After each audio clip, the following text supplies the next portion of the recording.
दोस्तों, गुरु शिष्य की यह कहानी आपको सोचने पर मजबूर कर देगी। इसीलिए इस कहानी को लास्ट तक जरूर देखें। मेरा वादा है आपसे, आपकी सोच पूरी तरह से बदल देगी ये कहानी। तो चलिए कहानी पर आगे बढ़ते हैं। एक बार की बात है, गुरुकुल में एक शिष्य शिक्षा ग्रहण करने आया। लड़का बहुत ही शरारती था। जिस दिन से वह आश्रम में आया, उस दिन से आश्रम का माहौल बिल्कुल अशांत हो गया। वह बात बात पर आश्रम के दूसरे शिष्यों से लड़ाई झगड़ा करते रहता था। उस लड़के का स्वभाव इतना बुरा था कि वह हर हमेशा गुस्सा में किसी न किसी को नुकसान पहुंचाते रहता।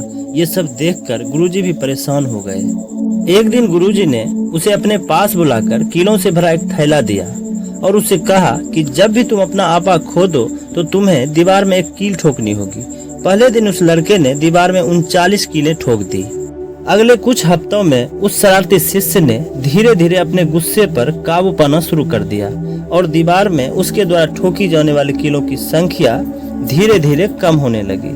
उसे दीवार में कीलें ठोकने की अपेक्षा अपने गुस्से पर काबू पाना ज्यादा आसान लगा। आखिरकार वह दिन आ ही गया जब शिष्य ने बिल्कुल भी अपना आपा नहीं खोया। उसने खुश होकर यह खबर अपने गुरुजी को बताई। गुरुजी शिष्य की उपलब्धि पर खुश हुए बिना सुझाव दिया कि अब तुमको अपने गुस्से पर नियंत्रण रखने के लिए हर दिन एक कील उखाड़नी होगी। दिन बीतते गए, लड़के ने रोज दीवार से एक कील उखाड़ने लगा और अंततः वह शिष्य अपने गुरु को यह बताने में सक्षम हो गया कि गुरुजी सभी कीलें दीवार से उखड़ चुकी है। तब गुरुजी ने अपने उस शिष्य का हाथ पकड़कर उसे उस दीवार के पास ले गया जिस दीवार पर उसने पहले कीलें ठोकी थी, फिर बाद में गुरुजी की आज्ञा से सभी को उखाड़ दिया था।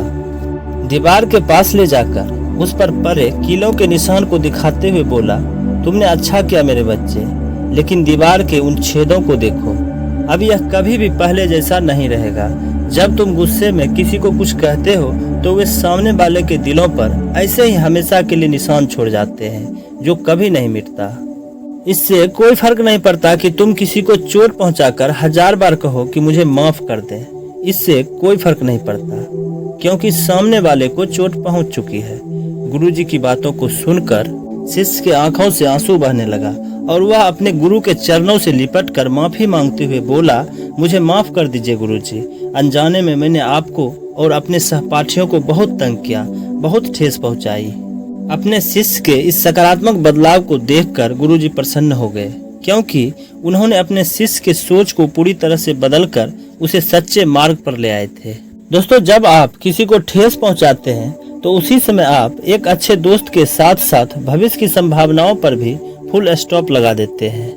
आज की ये कहानी अगर अच्छी लगी हो तो वीडियो को एक लाइक कर कमेंट बॉक्स में कहानी के बारे में जरूर बताइएगा और हमें आपके सहयोग की सख्त जरूरत है। सो प्लीज चैनल को भी सब्सक्राइब जरूर कर लीजिएगा।